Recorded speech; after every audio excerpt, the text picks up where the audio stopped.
Olá, tudo bem? Estamos no AQS Podcast e o nosso entrevistado de hoje é o Gleidson de Jesus. Tudo bem? Tudo bem, Max. Vou cumprimentar você, cumprimentar a nossa audiência, né, aqui do canal. Inverter um pouco os papéis, né? Hoje o entrevistador vira o entrevistado, mas eu te agradeço pela ideia de poder contar um pouco da nossa história aqui para o nosso público, para a nossa audiência. Gleidson, durante toda a sua trajetória, o que te motivou a seguir esse caminho que você trilha hoje? Max, assim, eu nasci no interior, né, da Maraju, extremo sul da Bahia. Nasci de família humilde, até uma certa idade aí da minha vida, uns 8, 9 anos. Meu berço e cama foi o sofá da sala de minha avó, que me criou. Mas desde novo eu tinha alguns amores que eu acho que me ajudou muito, né? Foi um propósito de Deus para a minha vida, né? Eu gostava da igreja, né? Das liturgias, tanto católica quanto evangélica. E por incrível que pareça, eu também gostava de política. Tinha comícios na cidade, né, e tal, e aquela coisa toda. E no interior, o único entretenimento, às vezes, que você tem, hoje está melhor, mas naquela época os únicos entretenimentos eram as festas e comícios, né? Showmício. E ali eu comecei a desenvolver alguns sonhos, alguns projetos de ser alguém na vida, mas eu acho que era propósito de Deus, porque acima de todas essas coisas estava Deus me falando que eu podia mais, né, do que o que a minha realidade me proporcionava. Então, de lá eu realmente comecei a trilhar um caminho diferente, uma vida um pouco diferente que os meus colegas, que os meus familiares, né, e segui minha vida assim. Enquanto muitos iam para balada, iam para bares, iam para rolê, cheguei a ir, né, em alguns rolês e tal, coisa de adolescente, mas muito cedo também ingressei na igreja. Enquanto alguns iam para diversão, eu preferi estudar, preferia ter acesso a conteúdos que pudessem agregar valores à minha vida, né? E mesmo a minha realidade naquele momento sendo uma realidade de pobreza, de dificuldades, né, de diversas restrições, mas a minha mente estava mais longe. Alcançar, né? A minha mente estava em um sonho que eu não quis que fosse só um sonho. Eu sempre pedi a Deus para que se tornasse realidade. Quais momentos você considera como divisores de água na sua vida? Olha, a vida é feita de decisões. Na verdade, de decisões. E embora esse ambiente que eu estou te falando, que eu nasci, convivi, tinha muitas pessoas com aquela cultura de eu nasci assim, eu vou criar assim, eu vou morrer assim. Muito aquela cultura de deixar a vida seguir no automático. Eu sempre acreditei que todos nós podemos buscar uma vida melhor, todos nós podemos realizar o que até para nós às vezes parece ser impossível, né? Mas isso depende de atitudes, isso depende de se mexer. E a atitude, se mexer, dá trabalho, às vezes dói, muitas vezes dá errado. Então eu vim para o Espírito Santo, minha primeira função aí foi vigilante, né? Porteiro, aliás, logo quando saí do exército.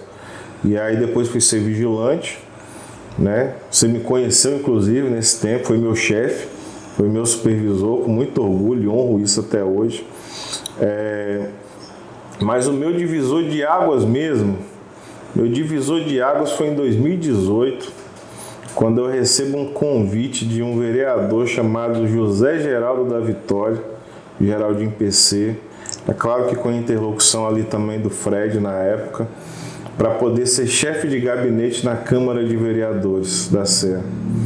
Ele tinha 2 anos de mandato, foi no meio do mandato, né, que encerraria em 2020, e eu era vigilante à noite, e quando me surgiu essa oportunidade eu vi como um verdadeiro milagre divino. Não pelo preço do cargo, e era um salário muito bacana, mais do que eu já tinha ganhado em toda a minha vida, mas porque eu sabia que ali era só uma porta, sabe? Para mim poder mostrar, não para o mundo, mas para mim mesmo, meu valor e o que Deus tinha para mim. Então, o divisor de águas foi essa oportunidade que foi me dada pelo então vereador à época, José Geraldo da Vitória. Eu fui chefe de gabinete dele, chefiava ali 14 assessores, né, são 15 ao todo. Foi uma oportunidade que eu tive de andar a cidade da Serra, foi uma oportunidade que eu tive de ir para os bairros ali, né, que o vereador atendia. Desenvolvemos trabalhos importantes, alguns eventos importantes, então eu pude aprender. Eu me lembro que quando eu saí da Câmara de Vereadores, eu tinha um sentimento, né? Se eu pudesse, se eu tivesse poder aquisitivo, eu pagaria, eu devolveria o que eu recebi e pagaria pelo tempo que eu passei lá, porque foi uma escola. Foi ali que a Serra soube quem era eu e foi ali que eu soube quem era eu. Na verdade, eu ainda estou construindo isso, né? Eu não acho que cheguei em nenhum topo, mas eu tive a oportunidade de avançar nessa construção. É por isso que eu sou muito grato à população serrana. Você participa comigo, por exemplo, de um curso de uma ação que forma porteiros. E já tivemos turma aí com 110 alunos gratuitos. Dezenas, quem sabe até centenas de alunos nossos já estão no mercado de trabalho, como porteiro, como fiscal de mercado, fiscal de loja, como vigia, e fizeram o curso gratuito conosco. Manda aqui inclusive um abraço para Alexandre Passo, né, que é um parceiro nosso, diretor da Inzante Curso, que abraçou esse projeto conosco, que fornece para esses alunos certificado de qualidade. O certificado Inzante Curso, você sabe, é um certificado com QR Code, com todas as informações dos alunos, um CNPJ de credibilidade. Um abraço ao Alexandre, que é diretor executivo e fundador da Inzante Curso, e todos sua equipe técnica ali, né? Então nós fazemos isso gratuito e as pessoas perguntam por quê. É porque, de fato, para mim, né, que fui idealizador desses projetos, é uma forma de eu retribuir para a população o produto que eles criaram, que sou eu. Eu sou fruto da população, porque na Câmara de Vereadores eu recebi um salário que vem dos impostos das pessoas e que eu lutava todos os dias para honrar os impostos, né, cada centavo do meu salário. Porque antes de trabalhar na Câmara, eu fui um cidadão comum e eu sempre fui crítico do serviço público. Quem nunca se revoltou com o médico, né, aquela matéria do médico que bate ponto no público e vai dar plantão no particular, né? Quem nunca se revoltou com esquema de merenda, com esquema de não sei o quê, né? Então, quando eu me vi lá dentro e ainda com a responsabilidade de chefiar um gabinete, eu falei, ora, agora a bola está no meu pé e eu estou sendo assistido, né, por um ginásio inteiro de pessoas. Então vamos jogar certo, vamos trabalhar para jogar certo, jogar honesto. Então eu me lembro que tinha mês, a Câmara não paga hora extra, e eu fechava o mês na Câmara, às vezes com 18 horas na casa, que eu batia meu ponto 7 da manhã e tinha vez de eu sair da Câmara às 7 horas, 8 horas da noite. Meu expediente encerraria às 4 da tarde, né? Então, às vezes, eu ficava lá, ia para a rua, colhia demanda, acompanhava o trabalho da equipe. E quando eu voltava, ia lançar isso em sistema, junto com a equipe interna, e às vezes eu saía de lá tarde. Fazia o registro, né? Fazia os registros, mas... Então, eu nunca olhei para isso. Meu horário. Eu sempre encerrei o mês. Às vezes eu aproveitava as horas, fazia uma viagem numa véspera de feriado prolongado, mas na maioria das vezes eu encerrava o mês dando para casa aí 18 horas, 20 horas. Realmente trabalhava, né? Trabalhando. Teve alguém que foi uma inspiração ou referência para você? Max, assim, inspiração. Como eu fui um garoto, uma criança, criado sem a presença paterna e sem a presença materna, minha primeira inspiração foi a minha avó, Dona Maria, que me criou. uma senhora analfabeta que assinava com a Digital, né? E que vivia com uma aposentadoria que na época era R$100 e poucos. E aí ela cuidava de mim, da minha irmã Glicélia, que manda um abraço, e de tia Célia, que era uma filha adotiva.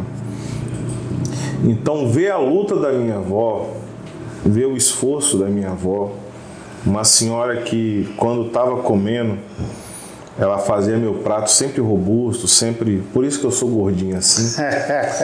E ao final, antes de eu terminar minha comida, ela ia vinha do prato dela e jogava mais uns 2, 3 pedaços de carne, às vezes dava metade da comida.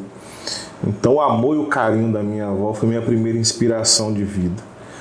Sobre amar pessoas, sobre cuidar de gente, sobre ter sensibilidade, né? Então minha avó foi a minha primeira inspiração. Depois disso, você vai buscando outras inspirações quando você não tem. Às vezes você se inspira em atores de filme, atores de novela, ficção, né? Sim. Às vezes, aí você vai crescendo, daqui a pouco você se inspira em um professor, né? Daqui a pouco você se inspira em um político. Eu que entrei para a igreja ainda muito cedo, na igreja evangélica, eu me inspirei em alguns pastores meus. Eu me inspirei em pastores que nem sabem que eu existo, né? Pastor Gilmar Santos, por exemplo, pastor que eu acompanhava muito, o pastor Marcos Feliciano. Hoje nem tanto, mas na época, né? Muita gente tinha um carinho muito grande. Pastor Silas Malafaia. Então você vai tendo várias inspirações, né? Aí daqui a pouco você está na nova fase da vida, você conhece uma nova inspiração para uma nova etapa. E a inspiração que de fato tem me consolidado novos projetos para a minha vida, ou seja, a minha inspiração mais recente aí desde 2020 e que me fez amadurecer muito, me fez evoluir muito, é a deputada Sueli Vidigal. Não tenho dúvidas disso. Uma mulher que nos dá um exemplo, né, de vida, nos dá um exemplo de luta. Não à toa sua formação é assistência social. E veja que interessante, eu fui presidente de Vila Nova de Colares, e eu andei em Vila Nova de Colares, conheci moradores antigos em Vila Nova de Colares, e eu conheci, e hoje faz parte do meu ciclo de amizade, a Cici, que é a sogra do Isaías, proprietário inclusive da Recanto Neuma, que manda um abraço para o Isaías, Tatiane Neuma, todos os funcionários da Recanto Neuma que fica ali em Fio Rosa, na Rua das Avencas.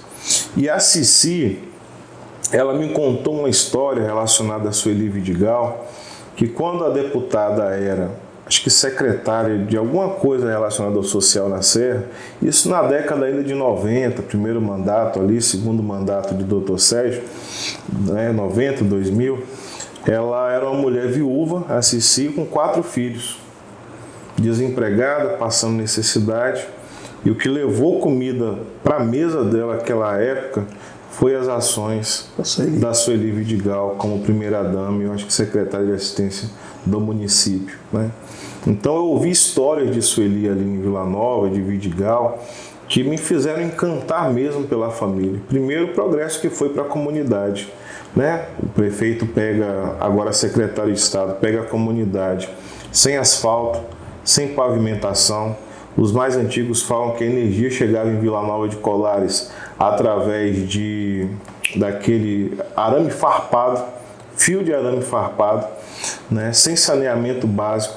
E aí vem o Dr. Sérgio com sua gestão, leva asfalto para a comunidade, leva pavimentação, drenagem, esgoto, escola, né? Mais educação. Então você vai ouvindo essas histórias e você acaba desenvolvendo isso. Até que eu tive a oportunidade de conhecê-la pessoalmente. Pessoalmente é uma mãe. É uma mãe, é uma pessoa que cuida, é uma pessoa que percebe, né, tem uma perceptividade muito grande, às vezes até no seu comportamento. Sim. É uma mulher muito paciente, inclusive eu agradeço muito a Deus pela vida da deputada Sueli Vidigal, porque ela é muito paciente até comigo. Tem hora que eu, às vezes, né, garoto, né, enfim. Sou menino. E aí, às vezes a gente fala algumas coisas que não deveria, fica nervoso com algumas coisas, ela sempre tão pacificadora, como um sentimento de mãe mesmo. Eu queria até aproveitar aqui a oportunidade, mandar um abraço para a deputada Sueli Vidigal, né, nosso secretário de Desenvolvimento Econômico do Estado, Dr. Sérgio Vidigal, né, e inspirar sucesso, dizer que estamos juntos. Sim. Qual foi o seu maior aprendizado e o que você já teve com o que você aprendeu com os erros? Nessa trajetória toda, qual foi o maior aprendizado? Olha, meu maior aprendizado, eu vou te falar, pensar 2 vezes antes de fazer acordos. Porque no meio político, assim como na vida, mas principalmente na política, você tem que tomar cuidado com os acordos que você faz, porque a política ela não é tão bagunçada quanto o povo pensa. Muito organizada. Muito organizada. Para mim que vivi lá dentro. Então um político, no meio político, lá entre eles, só tem vida se tiver palavra. O cara pode ser o que for, o cara pode ser um estelionatário, pode ser tudo errado, pode fazer propina, pode fazer o que for, mas a lei que prevalece no meio político é a tal da palavra. Então, assim, eu aprendi muito isso lá dentro da política, sabe? Então, assim, quando você faz um acordo e depois esse acordo você percebe que ele não é tão legal, não foi tão bom para você, você acaba ficando preso para ter que cumpri-lo até o final. Então, esse foi um aprendizado que eu tive. E o segundo aprendizado foi pro meio financeiro, né? Eu que sempre fui tão sonhador, meu sonho sempre foi empreender, ter meu próprio negócio, um negócio de sucesso. E aí, quando eu tive uma oportunidade, eu peguei todas as minhas economias. E aí, penso, um garoto que veio da Bahia com a mochila com 6 mudinhas de roupa, né? Mudinha que a gente fala aqueles conjuntos, uma calça, uma camisa, um short, uma camisa, uma bolsa de escola. E aí eu consegui acumular uma poupança até legal aqui, tive meu primeiro carro e de repente fiz um investimento não muito legal e me vi numa situação que eu não vou dizer que eu ansiei o arrasta para cima, né? Mas tive perto. É como se você não voltasse atrás, você realmente voltasse a pior do que... Porque uma coisa é você caminhar construindo, voltar reconstruindo é mais trabalhoso. Eu acho que esse é o aprendizado e a lição que eu passo. Já houve algum momento que você pensou em desistir e o que te manteve firme? Max, pensar em desistir, eu não diria que pensei, porque quando isso vinha à minha mente, já vinha com uma resposta automática. Vem algo, te coloca em uma condição de desespero, achando que não tem mais jeito. Às vezes quando você se enrola com uma dívida, às vezes quando você se enrola com um problema, né? Às vezes até relacionado a um disse-me-disse, vamos dizer assim, né? E aí às vezes o problema é grave e você fala, meu Deus, igual para mim, que mesmo depois de casado, né, com minha família, cheguei ao ponto de passar dificuldade até alimentar dentro de casa, e você olha assim e fala, cara, por que eu não boto um fim em tudo isso? Mas aí na hora já vem a resposta com a segunda pergunta emendada que você fez, que é o que motiva a caminhar. E eu digo claramente, minha família. Você para e pensa que, por mais que às vezes, por aquele momento você perdeu o prazer, o amor pela vida, mas você colocou no mundo vidas que não pediram para vir ao mundo. Veio por sua responsabilidade. E você tem a responsabilidade de cuidar delas, ainda que com dificuldade, ainda que não dando a elas a vida que você gostaria, preparando o futuro que você gostaria, mas você tem a responsabilidade mínima de cuidar dessas pessoas até que elas sigam seus próprios caminhos. Então, se eu pensei em desistir, foi muito rápido, né, de algumas coisas. E a minha motivação, até para não deixar aquele pensamento perdurar, é minha família, sem sombra de dúvida, meus filhos. Quero até mandar um abraço a Agatha, Enzo, Heitor, minha esposa Tiara, a família que eu amo muito. É a base, né? É a base, sem dúvida. Durante a sua trajetória, tudo que você já passou, já viveu, você sofreu algum tipo de preconceito ou sofreu um preconceito exclusivo? Interessante isso, porque eu nunca sofri um preconceito racial, né, por causa da cor da pele, por incrível que pareça. Mas eu já sofri preconceito pela condição social. Quando eu fui para a Câmara em 2018, veja que interessante. As pessoas não tinham problema pelo fato de que eu não tinha uma formação ainda, curso superior. Elas não tinham problema pela questão de eu ser negro e às vezes até usando roupinhas, né, um pouco maltrapilhas. O preconceito é porque eu morava em Vila Nova de Colares. E eu fui descobrir isso depois, né? Porque você chega, as pessoas se fecham um pouco, aí um só te dá bom dia, te cumprimenta, né? Tinha servidores antigos ali na sala que eles conversavam, às vezes você chega, conversa para, né? Os outros procuram cada um seus gabinetes, né? Ou às vezes chega, vê que você está ali, fica pouco e sai. Mas depois que eu conquistei a amizade dessas pessoas, que o tempo proporciona isso, alguns comentaram que eu rolava essas falas, né? De favelado, que morava em Vila Nova, como que o vereador pega alguém de Vila Nova para colocar lá, que não ia ter capacidade, né, e tal, né, que ia ser barraqueiro, sabe? Então, assim, eu sofri, né, na Câmara de Vereadores da Serra, preconceito por condição social. Agora, de cor, graças a Deus, eu nunca passei por isso, não. E se tivesse passado também, vida que segue, eu tenho muito orgulho da cor que eu tenho e de como Deus me criou. Agora, o social, eu confesso para você, esse daí é pesado, né? As pessoas têm muito isso. Hoje eu não moro mais em Vila Nova, hoje isso é superado na cidade, mas para construir isso, sabe, de você valer o que você tem, aliás, o que você é e não o que você tem, ou no meu caso não tinha, deu um trabalho, mas graças a Deus. E emendando nisso daí, veja que interessante. Eu me lembro que uma vez eu combinei com uma pessoa, ela precisava resolver uma coisa na prefeitura e precisou da minha ajuda, né, para fazer interlocução, levar lá dentro, falar com alguém. E eu consegui uma agenda, cara, com um cara que eu amo de paixão, gosto muito, Alessandro Comper, mando um abraço. Ele era chefe de gabinete do prefeito na época, Dr. Sérgio. E eu me lembro que eu era encarregado das escolas, né, dos porteiros. E quando eu visitava a escola de Putiri, no interior, 9 km de estrada de chão adentro, eu ia com aquelas botas 7 léguas que a gente fala, né, borracheira, e uma calça bem desbotada, uma calça amarela que já estava amarelo misturado com branco por causa do tempo. E uma camisa social, né, poeira, chão, a rota é feita de moto. E quando eu cheguei na prefeitura, a gente tinha marcado lá meio-dia, que era meu horário de almoço, a pessoa falou: ei, rapaz, não vai dar certo, poxa, eu vim cá e tal. Eu, por que não? Tô aqui. Mas você não vai em casa se arrumar, não? Eu falei: não, vambora, cheguei, vambora. Mas você vai entrar na prefeitura assim? Eu falei: vou entrar assim, não tô nu, assim? Né? Não tô nu, tô vestido.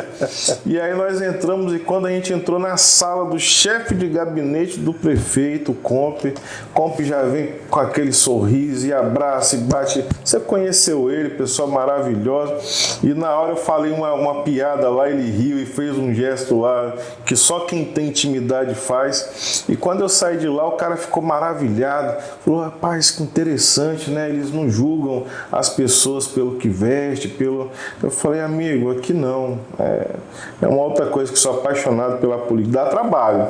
Mas eu coloquei um propósito na minha vida, Max, de construir uma biografia consolidada no conteúdo que eu tenho, naquilo que eu sou, e não no que eu visto, não no meu poder aquisitivo.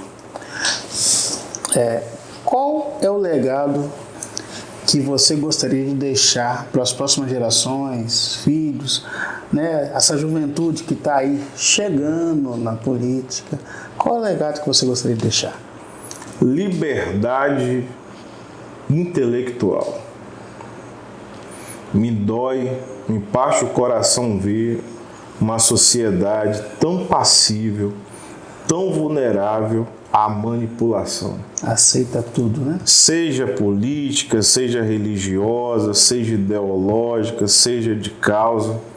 As pessoas estão o tempo todo sendo influenciadas por artistas, por... A massa como um todo tem uma dificuldade muito grande de formar sua própria opinião, de se permitir estudar o contraditório, avaliar o contraditório.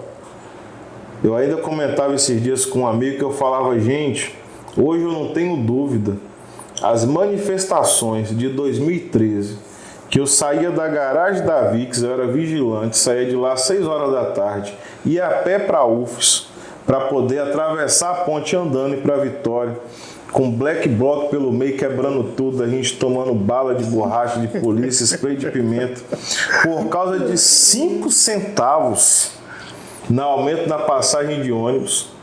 E o Brasil parou com aquilo.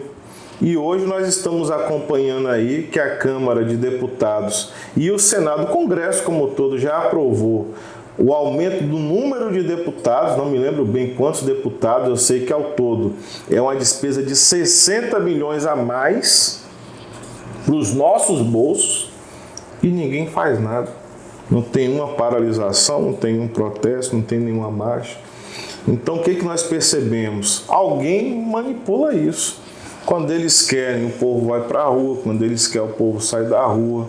Quando eles querem, eles derrubam. Quando eles querem, eles colocam. Então, o sonho que eu tenho para a sociedade, para os meus filhos, para as próximas gerações, é uma liberdade, sabe, intelectual. Que cada um consiga ser formador da sua própria opinião, que cada um consiga fazer suas próprias análises e tirar suas próprias conclusões sobre tudo. Sem medo, direita, né? esquerda, religião, sobre tudo. Legal.